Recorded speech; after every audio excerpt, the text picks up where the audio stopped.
Pria ini baru saja ingin memakan sandwichnya. Detik berikutnya, dia tertembak. Belum sempat merespon, dia pun terseret oleh pengemudi itu. Tapi di hari kedua, di tempat yang sama, pengemudi itu tertembak. Pria yang telah mati itu hidup kembali. Namanya Roy. Dia terjebak dalam siklus ruang dan waktu. Setiap pagi, ada suara tawa gadis yang membangunkannya. Dia selalu santai menghadapi setiap serangan. Dan masih sempat menuangkan kopi. Menyiramkan ke mukanya. Helikopter bersenjata pun muncul. Pembunuh yang ada di dalam mengangkat senjatanya, menghadap kamar dan menembak membabi buta. Roy sudah terbiasa dengan kehidupan begini. Bersembunyi dari pembunuh. Dan akan dibunuh oleh pembunuh berikutnya. Saya adalah Guan Yan. Misi saya telah selesai. Bahkan saat Roy melarikan diri dengan mobil, Roy pun ditabrak oleh Bas. Kalau bukan Bas yang menabraknya, maka dia akan bertemu dengan si kerdil, yang menempelkan bom di tubuhnya, meledakkan dia. Saat dia ingin menelepon polisi, pembunuh pun dengan cepat datang, menggunakan RPG dan menembaknya. Sudah terlalu sering dia terbunuh. Terkadang dia juga bisa menyerang kembali, lalu pergi ke klub menikmati bir. Tetapi pembunuh masih saja datang dengan cepat, menghabisinya. Sehari sebelum Roy memasuki ruang waktu, Gemma, mantan istrinya, memintanya datang ke laboratorium. Dia telah melakukan penelitian ini selama 5 tahun. Membuat ruang dan waktu berputar kembali. Saat Roy merasa penasaran, Gemma tiba-tiba memotong sedikit rambutnya. Sore harinya Roy memeriksakan rongga mulutnya.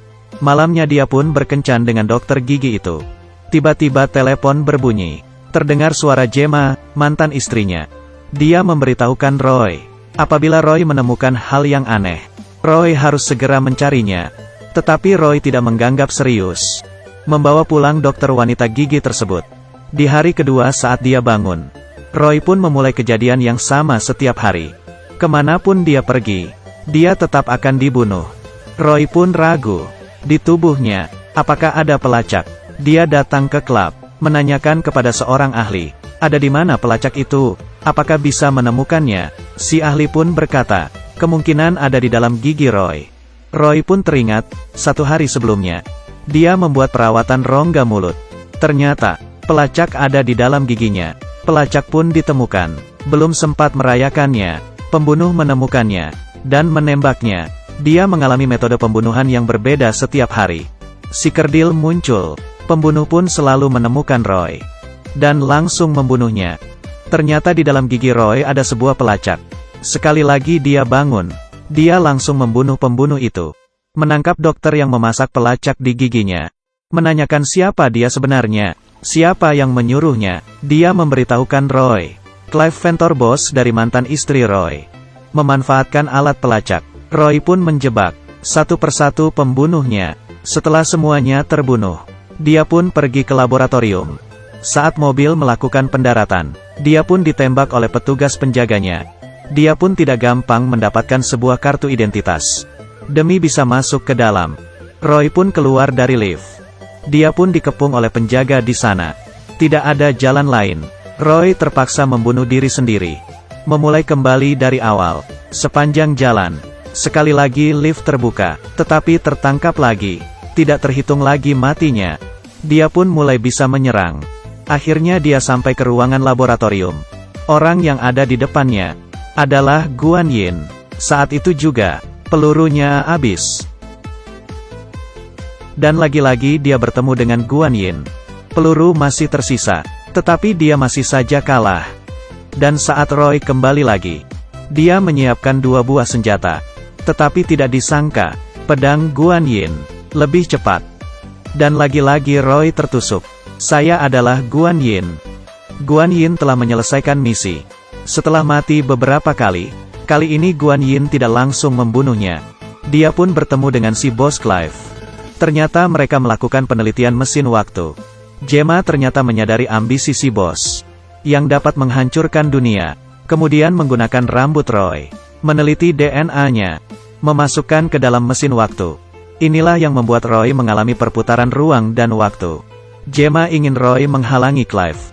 Karena kegagalan, bos pun membunuh Gemma, dan mengirimkan sejumlah pembunuh, mengejar dan membunuh Roy. Roy pun akhirnya mengetahui kebenaran. Dan Roy tertusuk sekali lagi. Setiap hari dia membuka mata. Akan ada pembunuh yang mengejarnya.